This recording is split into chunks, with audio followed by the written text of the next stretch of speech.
लिखे पूर्ण वैराग्य जाचे, वसिष्ठा परिज्ञान योगेश्वराचे. कवी वाल्मिका सारिखा मान्य ऐसा, नमस्कार माझा सद्गुरु रामदासा. श्रीराम मला वाटते अंतरी त्वा वसावे, तुझ्या दासबोधासी त्वा बोध व्हावे. अपत्या परी पाववी प्रेमग्रासा, महाराज या सद्गुरु रामदासा. जय जय रघुवीर समर्थ. शांताकारं भुजगशयनं पद्मनाभं सुरेशं, विश्वाधारं गगनसदृशं मेघवर्णं शुभांगं. लक्ष्मीकान्तं कमलनयनं योगिभिर्ध्यानगम्यं, वन्दे विष्णुं भवभयहरं सर्वलोकैकनाथं. यं ब्रह्मा वरुणेन्द्र रुद्रमरुतस्तुन्वन्ति दिव्यैस्तवै, वेदैः साङ्गपदक्रमोपनिषदैर्गायन्ति यं सामगाः. ध्यानावस्थिततद्गतेन मनसा पश्यन्ति यं योगिनो, यस्यान्तं न विदुःसुरासुरगणा. देवाय तस्मै नमः. सर्वोपनिषदो गावो दोग्धा गोपालनन्दनः, पार्थो वत्सः दुग्धं गीतामृतं महत्. गोपाल कृष्ण भगवान की जय. जय जय रघुवीर समर्थ. श्रीराम जय राम जय जय राम श्रीराम. आज फाल्गुन वद्य दशमी आणि उद्याची एकादशी या निमित्ताचं आजचं दिनविशेष असा आहे. परमपूज्य परिव्राजकाचार्य स्वामी प्रज्ञानंद सरस्वती यांचा समाधीचा हा दिवस आहे. फाल्गुन अमावस्या, फाल्गुन दशमी सह एकादशी हा त्यांचा दिवस. प्रज्ञानंद सरस्वती यांच्याबद्दल सांगायचं म्हणजे, आपण ज्या परंड्याला जातो, परंड्यामध्ये कल्याण स्वामींचा मठ आहे. त्याचबरोबर अजून 2-3 गोष्टी त्या ठिकाणी पाहण्यासारख्या आहेत. जेव्हा मी पारण्याच्या निमित्ताने त्या ठिकाणी गेलो, तेव्हा एक प्रयोग केला की एका दिवसामध्ये 2 पारायणं होतात का. सकाळी एक पारायण कल्याण स्वामींच्या मठामध्ये झालं आणि दुसरं पारायण या प्रज्ञानंद सरस्वती किंवा आपले हंसराज स्वामींच्या मठामध्ये झालं. एक सकाळी असायचं आणि एक दुपारी असायचं. 3 दिवसामध्ये ही 2 पारायणं त्या ठिकाणी झाली. आणि जेव्हा जेव्हा जातो तेव्हा तिथल्या तिन्ही मठांमध्ये दर्शनं घेतो. यांचं वैशिष्ट्य असं, प्रज्ञानंद सरस्वती यांना महाराष्ट्राचे तुलसीदास असं म्हणतात. त्यामुळे तुलसी रामायणावर प्रभुत्व असणारे हे, यांनी त्या काळामध्ये म्हणजे 1893ची वेळ आहे ती. 1893ला त्यांचा जन्म झाला. ज्यावेळेस शिकागो व्याख्यानाला स्वामी विवेकानंद तिकडे गेले होते, त्या वर्षामध्ये यांचा जन्म झाला. त्यांनी BA संस्कृत भाषा घेऊन केलं आणि खूप चांगल्या प्रकारचं लिखाण केलं. पुढे त्यांना आपल्या स्वामी वासुदेवानंद सरस्वती यांच्याकडून अनुग्रह प्राप्त झाला. पुढे त्यांनी संन्यास दीक्षा पण घेतली आणि आपल्या जीवनाचे इति कर्तव्यता म्हणून शेवटच्या क्षणी एक महिना 15 दिवस अगोदर त्यांनी आपल्या परिचयाचे जेवढे होते, जवळचे जेवढे होते आणि ज्यांच्यावर त्यांची आस्था होती, त्या सगळ्यांना पत्र देऊन सांगितलं की आता मी देह ठेवणार आहे. म्हणजे एक महिनाभर आधीच त्यांनी सगळ्यांना सूचना दिल्या. आता त्यामध्ये परमहंस परिव्राजकाचार्य श्रीधर स्वामी महाराज यांनासुद्धा ते पत्र गेलं. त्याप्रमाणे श्रीधर स्वामींनी सुद्धा त्यांना पत्र लिहिलं आणि त्यांच्याबद्दलचा गौरवोद्गार त्यांनीसुद्धा काढले. अनेक जण त्यांना भेटायला प्रत्यक्ष त्या परंड्यामध्ये आले. त्यामध्ये गुळवणी महाराज जे आहेत पुण्याचे दत्त संप्रदायाचे, ते सुद्धा त्या ठिकाणी आले आणि त्यांच्याशी त्यांचं जवळपास 3 दिवस बंद दाराआड अशी चर्चा झाली. ती आध्यात्मिक चर्चाच असणार आहे. आणि मग त्यांनी फाल्गुनची होळी जी आहे, पौर्णिमा जी आहे, होळीचं झाल्यानंतर दुसऱ्या दिवसापासून वद्य प्रतिपदेपासून त्यांनी प्रायोपवेशनाला सुरुवात केली. त्यांचे जे गुरु होते ते गुरूंचं त्यांना सांगणं की बा तुला जे हे देहत्यागाच्या व्यस्त जे काय आहे ते सगळं तुला प्रत्यक्ष रामराय सांगतील. म्हणजे इतक्या निश्चिततेने त्यांच्या सद्गुरूंनी त्यांना रामरायांच्या स्वाधीन केलं. पूर्ण 10 दिवस अन्न पाण्याविना ते राहिले. मध्ये थोडीशी तब्येत त्यांची बिघडली होती. शिष्यांना असं वाटलं की आता स्वामी देह ठेवतात, म्हणून त्यांनी इतर सगळी तयारी केली. पण स्वामी पुन्हा थोड्या वेळाने उठले आणि ते म्हणे अजून नाही, मी अजून 2 दिवस राहणार आहे. अशा प्रकारे त्यांनी फाल्गुन वद्य दशमी सह एकादशी, दशमीला आपल्या योगीराज श्री कल्याण स्वामी महाराजांच्या बंधू जे दत्तात्रय स्वामी शिरगावकर, ज्यांच्याबद्दल आपण थोडी माहिती काल पाहिली, त्यांची पुण्यतिथी दशमीला असते आणि यांची पुण्यतिथी दशमी सह एकादशीच्या दिवशी असते. स्वामी प्रज्ञानंद सरस्वती यांच्या चरणी साष्टांग दंडवत करून आज आपण आपल्या या नवीन उपनिषदाला सुरुवात करीत आहोत.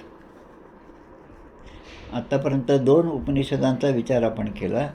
त्यामध्ये सर्वात प्रथम कठोपनिषद आणि नंतर ईशावास्य उपनिषद. कठोपनिषदामध्ये जवळपास 119 श्लोक होते, मंत्र होते. वेदांमध्ये मंत्र म्हणतात, रामरक्षा वगैरे या सगळ्या स्तोत्रांमध्ये श्लोक म्हणतो आपण, पण वेदांमध्ये मंत्र म्हणतात. आता वेद म्हटलं की त्यांचा भाग म्हणजे संहिता, आरण्यक आणि ब्राह्मण. आता हे वेद पौराणिक आहेत, पुराण कालापासून आलेले आहेत आणि आरण्यक आणि ब्राह्मण हे थोडे नंतरचे आहेत.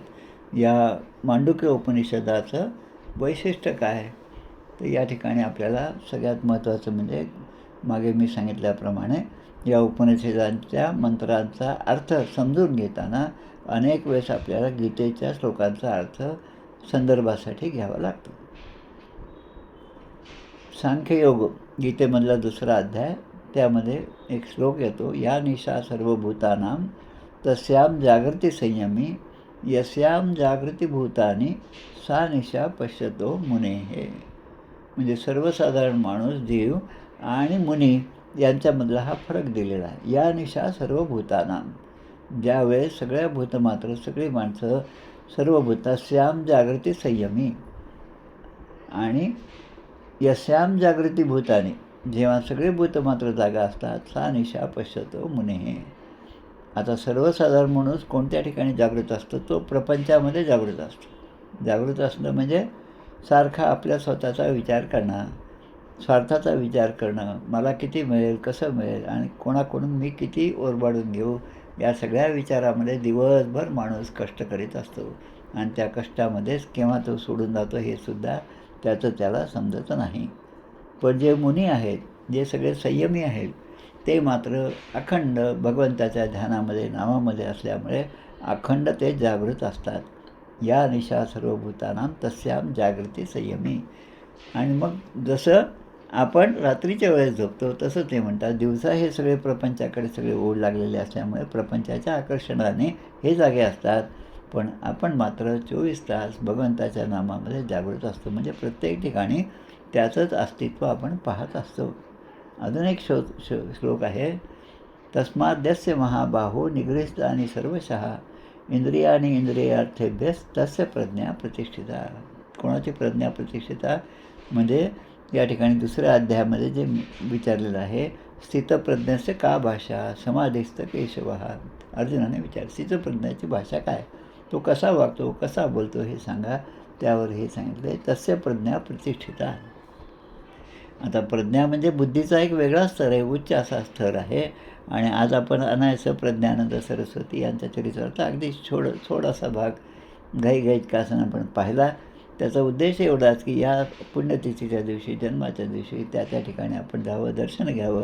परंड्याला गेल्यानंतर नुसतं कल्याण स्वामींच्या समाधीचं दर्शन किंवा त्यांच्या मठाचं दर्शन घेणं आणि त्याबरोबर त्या ठिकाणी असलेल्या इतर मंदिराचं सुद्धा दर्शन घ्यावं.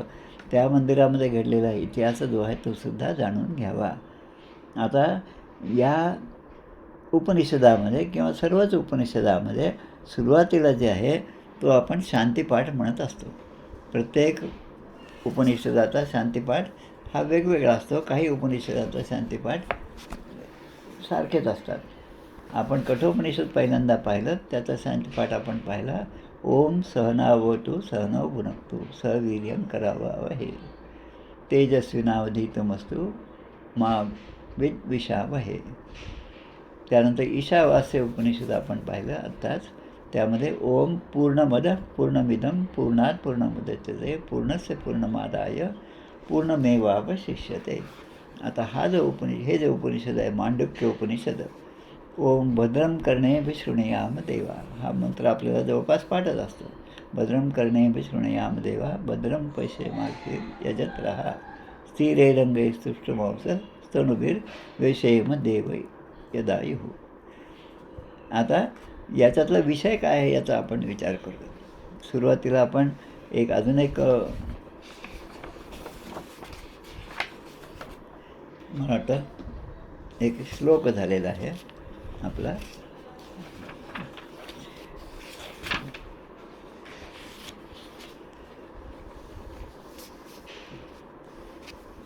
की सर्वसाधारण जीवाला आत्ताच आपण जसं पाहिलं, या निशा सर्वभूतानां तस्याम जागृती संयम. जसा दिवसभराच्या प्रपंचामध्ये डोळ्यात तेल घालून प्रामाणिकपणे आपण प्रपंच करतो, तिथे जागरूक असतो. पण तीच गोष्ट जेव्हा परमार्थाच्या बाबतीत असते तेव्हा आपण म्हणतो इतक्या लवकर काय करायचं, अजून तर तरुणपण आहे, म्हातारपण आल्यावर मग पाहू. आणि मग तिथे राम म्हणायच्या ऐवजी लांब म्हणायला लागतो, उच्चारसुद्धा बदलतात. आणि अशा वेळेस ते वेळी सावरायला अवकाश कैचा, असं आपल्याला समर्थाने सांगितलेलं आहे. आता या ठिकाणी या उपनिषदामध्ये किंवा आपल्या सर्वसाधारण जीवनामध्ये ज्या गोष्टी घडतात त्याच या ठिकाणी सांगितल्यात. आणि हे उपनिषद अगदी लहान आहे, मोजून 12च मंत्र यामध्ये आहेत. पण हे 12 मंत्र असले तरी या मंत्रांचा अर्थ जो आहे तो फार गहन असा अर्थ आहे. मंत्र जे आहे मननेन त्रायते इति मंत्र, हा मंत्र हे लहान असतात पण त्याचा आशय जो आहे तो फार गहन असा आशय असतो. मांडुक्यम एकम एव आलम मुमुक्षण विमुक्तये असं म्हणलेलं आहे. म्हणजे मांडुक्य उपनिषद हे एक असं उपनिषद आहे. एव आलम, एव म्हणजे याच्यासारखं दुसरं नाही, हेच एक असं आहे, श्रेष्ठ आहे. आलम म्हणजे परिपूर्ण आहे. आलम संस्कृतमधले शब्दाचा अर्थ आलम परिपूर्ण आहे. या उपनिषदाचा एकदा अभ्यास केला तर जे मुमुक्ष आहेत, बद्ध जे आहेत त्यांच्याबद्दल तर बोलायलाच नको. समर्थ म्हणतात असो वैसे प्रापंचिक जन दयास तयाच मूर्खाचे अवलोकन कदापि न करावे, म्हणून त्यांचं तर सोडूनच द्या. मुमुक्षू लोकांच्याबद्दल जे सांगतात, मुमुक्षण विमुक्तये, मुमुक्षू लोकांना विमुक्त म्हणजे मुक्त करण्यासाठी, विशेषत्वाने मुक्त करण्यासाठी, या प्रपंचातून त्यांचा वैचारिक स्तर जो आहे तो वाढवून त्यांना परमेश्वराशी एकरूप करण्यासाठी एक मांडुक्य उपनिषदाचा अभ्यास केला तरी पण सगळ्या गोष्टी आपल्याला सहज प्राप्त होतात असं या ठिकाणी म्हणलेलं आहे. आता रोजच्या जीवनामध्ये आपण पाहतो दिवसभर प्रपंचातल्या श्रमामुळे आपण खूप कष्ट करतो आणि रात्री जेव्हा आपण झोपायला जातो तेव्हा त्या कष्टाने लगेच आपल्याला झोप येते.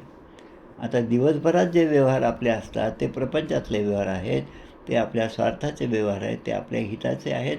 पण ते हित हे आपलं परमहित नाही, ते क्षणिक हितासाठी, क्षणिक फायद्यासाठी असणारी आपली धडपड आहे, दिवसभर आपण करतो. आता दिवसभराच्या या व्यवहारामध्ये आपण आपलं शरीर, मन आणि बुद्धी, इंद्रिय या सगळ्यांचा वापर करून जास्तीत जास्त चांगलं काम करण्याचा प्रयत्न करतो. पण बऱ्याच वेळेस जे षड्विकार आहेत त्या षड्विकारांच्या प्रभावामुळे आपल्याकडून बऱ्याच प्रमाद देखील घडतात, चुकासुद्धा घडतात. त्याचं प्रायश्चित्त आपल्याला पुढे घ्यावंच लागतं, या जन्मात नाही तर पुढच्या जन्मात केव्हा तरी ते घ्यावंच लागतं. आणि म्हणून ज्या 4 अवस्था ज्या आपल्या सांगितलेल्या आहेत, सर्वसाधारण जीवाच्या ज्या अवस्था आहेत त्या अवस्थामध्ये काय, जागृती, स्वप्न, सुषुप्ती आणि तुर्या. आता या उपनिषदाचं वैशिष्ट्य असं की या 4 अवस्थांचं खूप चांगल्या रीतीने विवेचन या उपनिषदामध्ये केलं आहे. जागृती, स्वप्न, सुषुप्ती आणि तुर्या. आता जागृती अवस्थामध्ये इंद्रियांचा व्यवहार आहे, जागृती अवस्थेमध्ये मनाचे विषय आहेत, जे पंचविषय आहेत ते आहेत, त्यानंतर कर्मेंद्रिय आहेत, ज्ञानेंद्रिय आहे, मन आहे, बुद्धी आहे आणि सगळा व्यवहार आहे. जो व्यवहार हा त्या जन्मापुरता, त्या काळापुरता असतो आणि तो एकदा व्यवहार झाला, ते एकदा आपलं कार्य झालं की आपण विसरून पण जातो.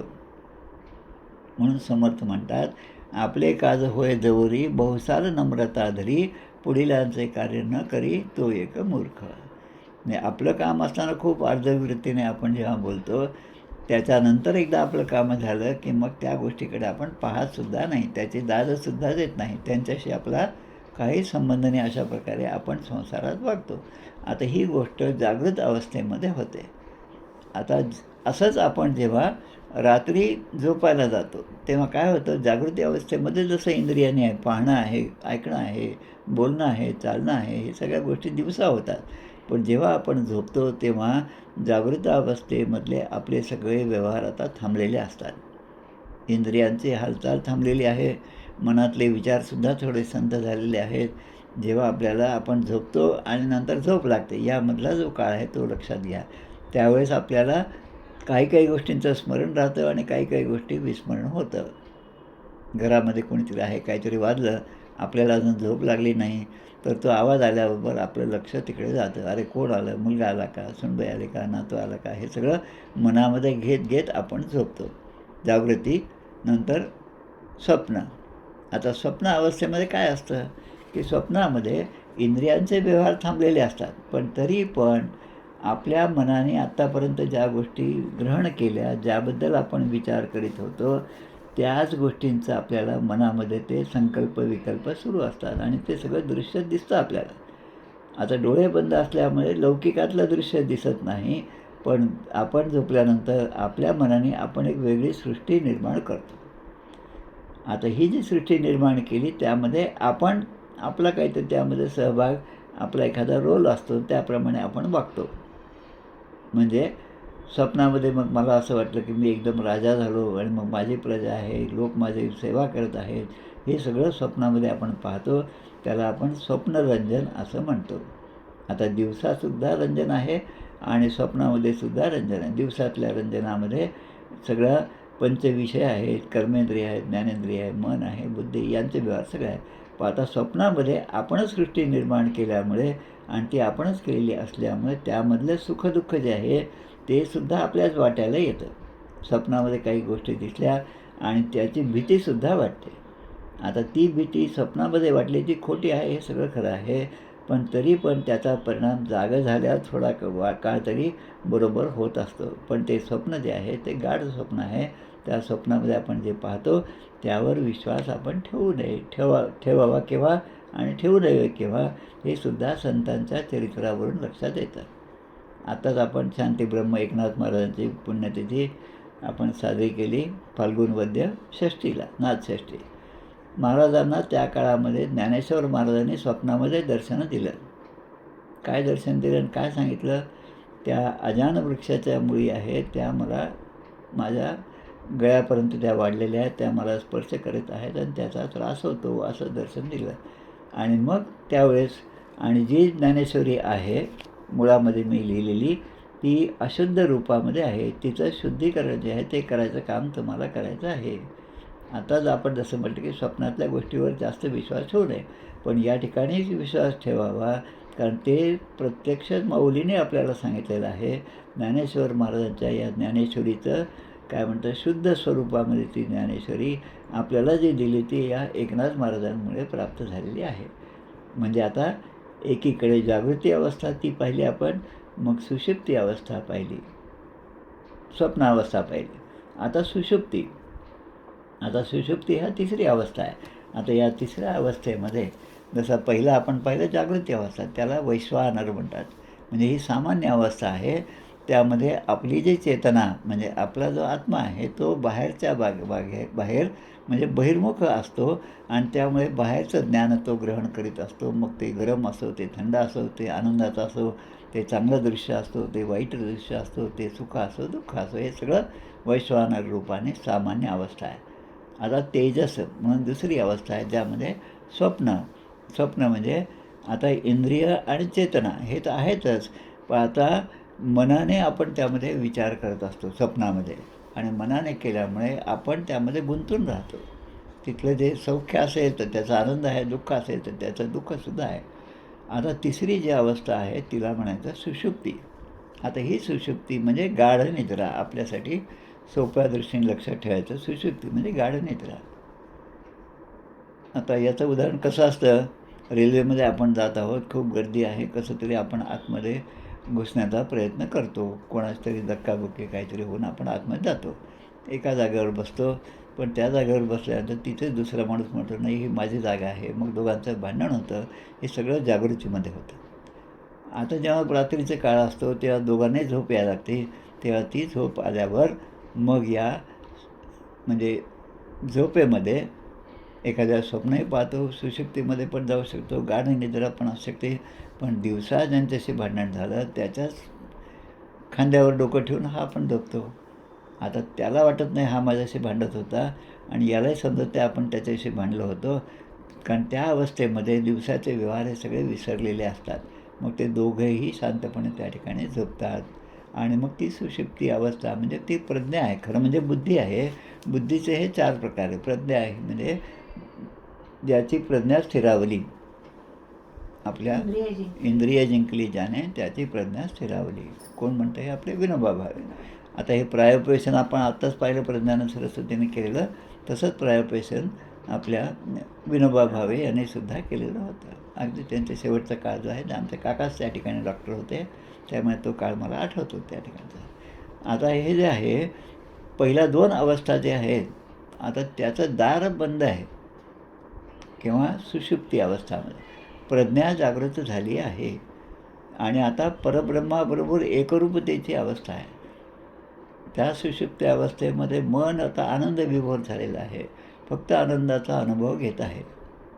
म्हणजे निर्भेळ आनंद. त्यामध्ये कुठलीही भेसळ नाही, त्यामध्ये कुठेही वाईट गोष्टींचा विचार नाही मनामध्ये, बुद्धीमध्ये तर नाहीच नाही. आणि आता 4थी अवस्था म्हणजे याच्याही पुढे असणार आहे, म्हणजे वैश्वानर सामान्य अवस्था, तेजस म्हणजे स्वप्नाची स्थिती आणि सुषुप्ती म्हणजे प्रज्ञा त्या ठिकाणी जागृत होते ती अवस्था. आणि त्यानंतर तुर्या. आता तुर्या अवस्था कशी असते? तुर्या म्हणजे एका प्रकारे ती समाधीच आहे. स्वामी विवेकानंद हे सांगायचे की एखाद्या हिमालयामध्ये गेल्यानंतर जेव्हा मी समाधी अवस्थेमध्ये असतो, जेव्हा मी शांतपणे बसतो, डोळे मिटून बसतो, ध्यानामध्ये असतो, तेव्हा माझं मन जेवढं शांत असतं तेवढंच त्यांच्या भाषेमध्ये ते म्हणतात की पॅरिसमधल्या एका गजबजलेल्या चौकामध्ये मी असतो तेव्हासुद्धा माझ्या मनामध्ये ती शांतता असते. म्हणजे जगातले बाहेरचे व्यवहार जे आहेत त्याचा परिणाम माझ्यावर व्हावा की न व्हावा हे कशावरून ठरतं? ते माझ्या इंद्रिय माझ्या किती ताब्यात आहेत त्यावरून ठरतं. माझं मन किती भरकटतं आणि किती स्थिर राहतं याच्यावरून ठरतं. आणि म्हणून समाधी अवस्थेमध्ये खूप शांतपणे ते बसलेले असतात. आत्ता जे प्रज्ञानंद सरस्वतींचं पाहिलं आपण, अगदी सप्तमी अष्टमीपर्यंत ते त्या अवस्थेमध्ये होते. अन्नामध्ये पोटामध्ये अन्न नाही, पाणी नाही, ग्लानी आहे, पण ते भगवंताच्या चिंतनामध्येच होते. काही काळापुरतं त्यांना ती झोप लागली किंवा ते खाली पडले असतील, पण पुन्हा काही काळानंतर ते उठून बसले आणि म्हणतात मला अजून जाण्याचा दिवस अजून 2 दिवस शिल्लक आहेत असं म्हणतात. ही जी समाधीची अवस्था आहे ती समाधीची अवस्था अनेक साधू संतांनी अनुभवलेली आहे. आता या अवस्थेमध्ये आपण पाहतो की आता जसं या 4ही अवस्था ज्या आहेत, आता ह्याच्यातला संबंध आपल्या या सगळ्या उपनिषदाशी कसा येतो? या उपनिषदामध्ये अजून 2-3 गोष्टी फार प्रामुख्याने सांगितलेल्या आहेत. या 4ही अवस्थाचं वर्णन यामध्ये आहे आणि त्यानंतर ओम या शब्दाचं पण वर्णन आहे. ओम, अ, उ आणि म. आता याचासुद्धा विचार आपल्याला करायचा आहे. आज आपण जे आहे ते थोडंसं हा विषय थांबूया आणि सुरुवातीचा शांतीपाठ आहे त्याच्याबद्दलचा विचार करूया.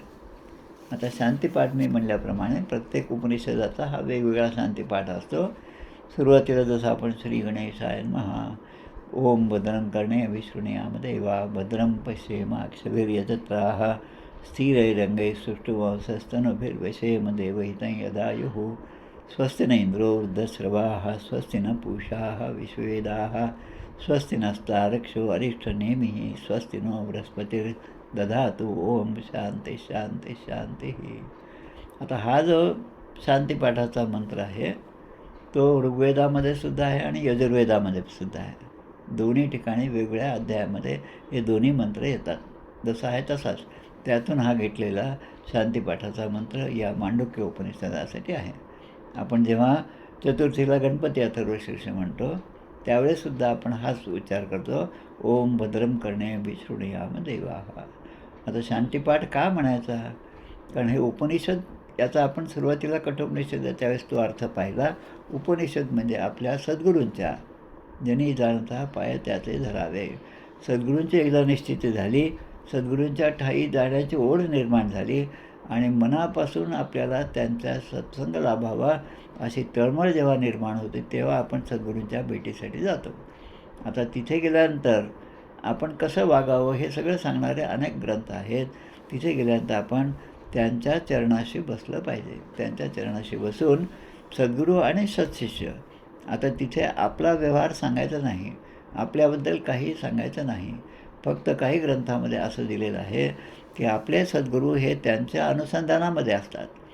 आपण जेव्हा जातो त्या ठिकाणी आणि नमस्कार करतो तेव्हा त्यांचं अनुसंधान तुटू नये म्हणून कुठल्याही प्रकारचा उच्चार, शब्दाचा उच्चार असो किंवा एखादा आवाजसुद्धा आहे तोसुद्धा आपण करू नये. कारण त्यांच्या ठिकाणी असणाऱ्या, चित्ताच्या ठिकाणी असणाऱ्या शांततेचा भंग आपल्याकडून होतं आणि ते पाप आपल्याला लागतं आणि त्यामुळे तिथे शांततेने सगळं केलं पाहिजे. आता सद्गुरू आणि मी ते मला काहीतरी अनुग्रह करणार आहेत.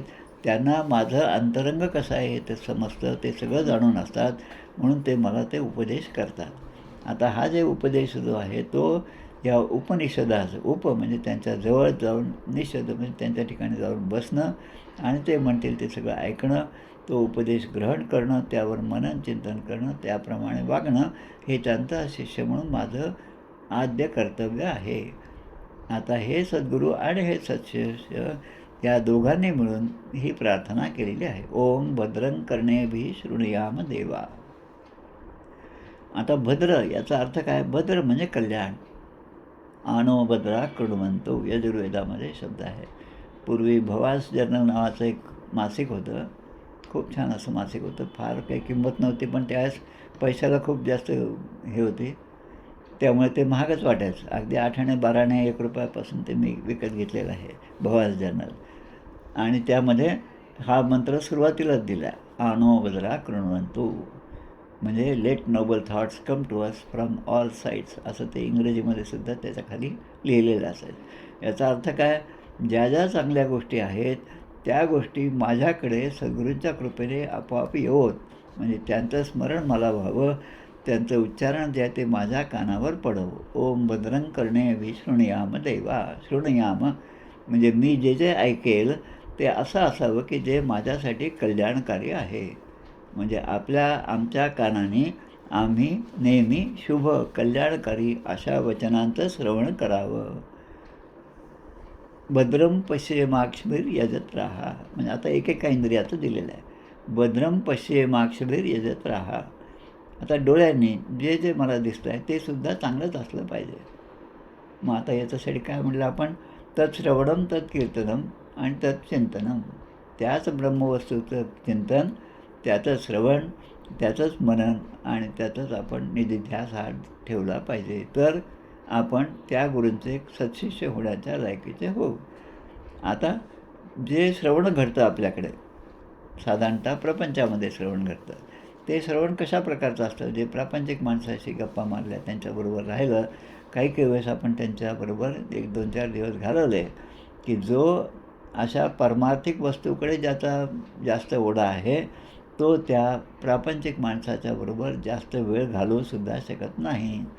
त्यामध्ये तो अस्वस्थ होतो आणि तेच एखाद्या कीर्तन प्रवचनामध्ये गेलं आणि त्याच्या मनाप्रमाणे तिथला विषय असला की लगेच त्याचं मन त्या ठिकाणी स्थिर होतं, मनाला एक प्रकारची शांतता लाभते.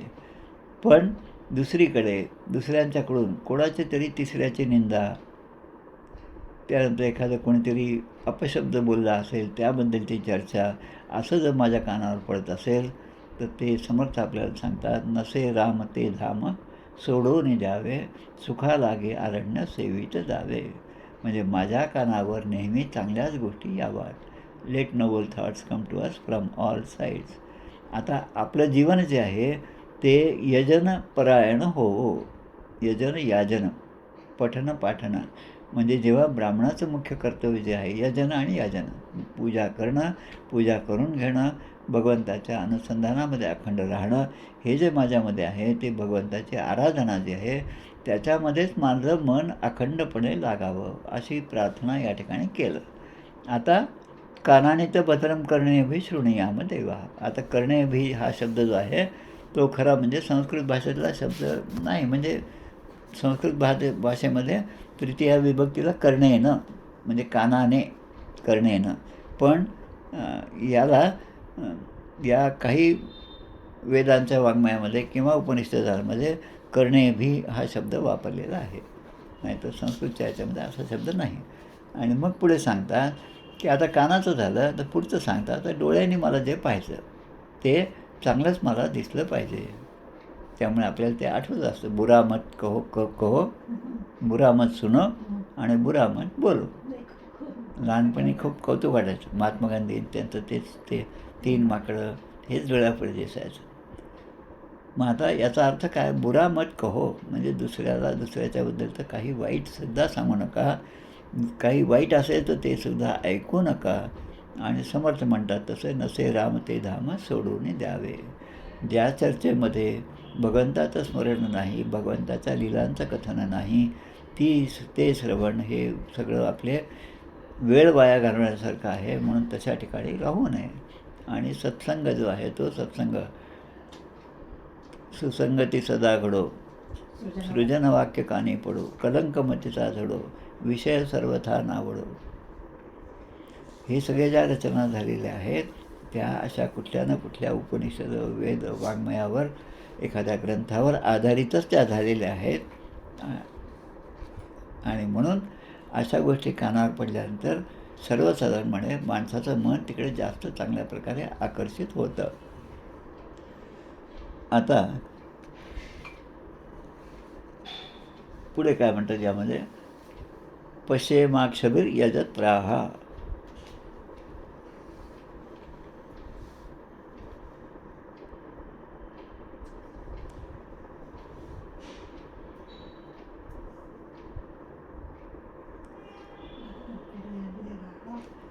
आता वृद्ध सर्वाहा लिहिलेलं आहे. म्हणजे सगळीकडे माझं यश जो आहे ते यश मला प्राप्त व्हावं. आणि आता प्रार्थना करतात कोणासाठी की 4 देवतांची प्रार्थना या ठिकाणी करतात. कोण? स्वस्तीन इंद्रो वृद्ध सर्वाहा. स्वस्ती असेल तेव्हा आपण काही गोष्टी संस्कृतमध्ये आहेत ते स्वस्ती असेल तर ती विभक्ती त्याची ठरलेली असते. स्वस्ती असे तसं स्वस्तीनं इंद्रो वृद्ध सर्वाहा स्वस्तीनं पूषा विश्ववेदाहा. म्हणजे देवराज इंद्राकडे मागणं आहे की आमचं स्वस्ती म्हणजे कल्याण. स्वस्ती म्हणजे कल्याण. लहानपणी खेड्यामध्ये आमच्याकडे जेव्हा कोणाची भेट व्हायची, समोर ब्राह्मण मंडळी आली की ते ब्राह्मण सोहळ्यामध्ये असायचे आणि पाया पडू देवा असं आपण म्हणायचं. त्यांचा आशीर्वाद घ्यावा आणि ते म्हणायचे कल्याण असो. पाया पडू देवा आणि कल्याण. हे बऱ्याचदा ऐकलेलं आहे. पण आता अशी वेळच नाही, असं दृश्यसुद्धा दिसत नाही. एकमेकांना माणूसच ओळखत नाही, इतकी स्वार्थाची पराकाष्ठा झालेली आहे. आणि कोणाशी काम असेल तर मात्र जुन्या ओळखी काढून ते काम करून घेणं आणि हेच आता सगळ्यांचं आद्य कर्तव्य झालेलं आहे. आणि म्हणून हे अशा अध्यात्माच्या जगतामध्ये थोडं जरी आपल्यामध्ये काही पारमार्थिक विषय किंवा विचार किंवा ओढ असली की अशा वाङ्मयामध्ये आपलं मन स्थिर होतं, रमत जातं. आणि म्हणून या देवराज इंद्रांनासुद्धा प्रार्थना आहे. तसंच सर्वज्ञ असा पूषा. आता पूषा म्हणजे काय? जो आपलं कालच्या आपल्या ईशावास्यामध्ये पूषानं करसे.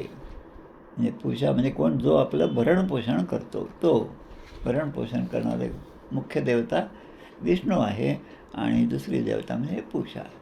ते सर्वज्ञ आहेत कारण त्यांना आपलं भरणपोषण करणं म्हणजे आईला जसं कळतं की मुलाला भूक लागलेली आहे तसं माझं भरणपोषण करणं, ज्यामध्ये माझं हित आहे ते देणं, हे मला सद्गुरूकडून प्राप्त व्हावं. म्हणून या ठिकाणी स्वस्तीनं पूषा विश्ववेदाहा. म्हणजे वेद असतील किंवा कुठले उपनिषद असतील, वाङ्मय असतील, त्यांच्याकडून मला चांगले विचार मला प्राप्त होत. आणि मग स्वस्ती नस्तारक्षो अरिष्ठ नेहमी. आता अरिष्ठ म्हणजे ज्या कामासाठी माझी योजना झाली किंवा जे काम मी करत आहे त्या कामामध्ये मला यश प्राप्त व्हावं, त्यामध्ये कुठल्याही प्रकारची अडचण येऊ नये. जर माझं काम चांगलं असेल तर, जर माझं काम वाईट हेतूने असेल तरी मला त्यामध्ये अडचण येऊ नये असा उद्देश ज्याचा असेल त्याच्यासाठी नाही. पण माझं जो उद्देश आहे तो इतरांचं कल्याण व्हावं, इतरांचं चांगलं व्हावं या उद्देशाने जर मी कर्म करत असेल तर माझ्या त्याला सत्कर्म म्हणतो आपण, आणि त्या सत्कर्मामध्ये मला यश प्राप्त हो. आणि आमचे गोंधळकर महाराज म्हणतात, यश दे ना दे तुझी सत्ता. म्हणजे ते अजून 2 पावलं पुढे, की मला यश दे किंवा न दे माझं काहीच गाऱ्हाणं नाही, पण मला जे योग्य आहे ते तू मला देणारच आहेत हा भरोसा मात्र माझ्याकडे अखंड आहे. आणि म्हणून ते म्हणतात, ब्रह्मचैतन्य महाराज म्हणतात, की भगवंत आपल्याला एवढा पैसा देतो की ज्यामुळे आपण सुखासमाधाने राहू शकतो, मुलाबाळांचं पोषण करू शकतो, 4 लोकांमध्ये मानाने राहू शकतो. पण जेव्हा आपल्याला जास्त पैसा देतो तेव्हा ती आपली परीक्षा असते एक प्रकारे. आपण त्या परिस्थितीमध्ये किती चांगल्या प्रकारे भगवंताची सेवा करतो हे त्याला पाहायचं असतं. आता अरिष्ट निवारक, तर अरिष्ट जे आहे, जे काय अडथळे आहेत त्याचं निवारण करण्यासाठी कोणाला प्रार्थना केलं आहे की तार्क्ष, स्वस्ती नसताक्षर्यो अरिष्ट नेहमी. ते अरिष्ट माझं दूर व्हावं म्हणून गरुडाला विनंती केली. आता गरुडाची विनंती काय, कारण गरुड हा त्याच्या वेगाप्रमाणे तो कुठेही पोचू शकतो. त्या गरुडाचं उपकार जे आहे ते रामायणामध्ये खूप चांगल्या प्रकारे आपण पाहिलं आहे. गरुड आहे आणि त्याचा भाऊ असणारा, काय त्यांचं नाव,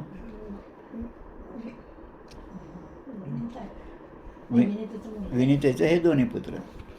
हां, त्या कथेमध्ये आहे पहा. कारण जेव्हा सीतेच्या शोधामध्ये हे जातात तेव्हा तो गरुड जो आहे तो जखमी झालेला त्या ठिकाणी दिसतो, आणि मग त्याचा भाऊ, चांगलं नाव आहे संपाती. मग संपातीची भेट होती, आणि मग तो गरुड सांगतो त्याप्रमाणे की मी सगळा प्रयत्न केला सीतेला वाचवायचा त्या रावणाच्या तेवढीचं हातून, पण त्याने माझ्यावर हा वार केला म्हणून मला अशी परिस्थिती प्राप्त झाली. आता ते रामायणातला खूप मोठा संदर्भ आहे, तो आपण इथं सोडून देऊ, कारण त्या गरुडाचे आपल्यावर उपकार आहेत. त्या गरुडामुळे सीता कोणत्या दिशेला गेले हे मला कळालं. त्या गरुडाचे अंत्यसंस्कार प्रत्यक्ष रामाने त्या ठिकाणी जंगलामध्ये केले आहेत. तर अशा गरुडाने माझ्या ठिकाणी असणारे जे काही विघ्न आहे, अरिष्ट आहे, ते सुद्धा दूर करावेत. आणि 4था भाग जो आहे, स्वस्तिनो बृहस्पतीर दधातु. आता बृहस्पती हे काय, देवांचे गुरु आहेत बृहस्पती, आणि बुद्धीचे स्वामी आहेत. त्या बृहस्पतींनी आमच्या दोघांच्या, म्हणजे गुरु शिष्य दोघे म्हणून हे प्रार्थना करतात, कारण उपनिषदामध्ये गुरु शिष्य या दोघांचंच कर्तव्य त्या ठिकाणी आहे, दोघांचीच कथा त्या ठिकाणी आहे. जसं आपण यम आणि नचिकेता हे पाहिलं, तसं या ठिकाणी बुद्धीचे स्वामी असणाऱ्या बृहस्पतींनासुद्धा विनंती आहे, त्यांनासुद्धा हात जोडून सांगणं आहे की आमचं कल्याण होईल असं तुम्ही पहा. आणि आता सगळ्या प्राणीमात्रांचं कल्याण हो, विश्व स्वधर्म सूर्य पाहो, जो जे वांछिल तो ते लाहो प्राणीजात. विश्व स्वधर्म सूर्य पाहो, म्हणजे आपला धर्म जो आहे तो फक्त आपल्या किंवा आपल्या लोकांचाच फक्त विचार न करता विश्व स्वधर्म सूर्य पाहो. आता असं सांगणारे फक्त ग्रंथ या सनातन धर्मामध्येच आहे. इतर धर्म जे आहेत ते नंतरचे आलेले आहेत, ते काही काळ टिकले, आज त्यांचे फक्त इतिहासाच्या पुस्तकामध्ये नावच आहेत. लहानपणी किंवा शिकत असताना आपल्यालासुद्धा ती सगळी नावं होती. आता त्यांचे अनुयायी भेटणंसुद्धा अवघड आहे, ते सुद्धा नाहीत. पण सनातन धर्म, वैदिक हिंदू धर्म हा कित्येक काळापासून टिकून आहे. त्यामुळे जगभरामध्ये कुठेही उत्खनन झालं तरी कुठून ना कुठे खाली एखादी महादेवाची पिंड निघली, एखादा विष्णूचे विग्रह निघतं. याचं कारण सगळीकडे आपलीच सत्ता होती.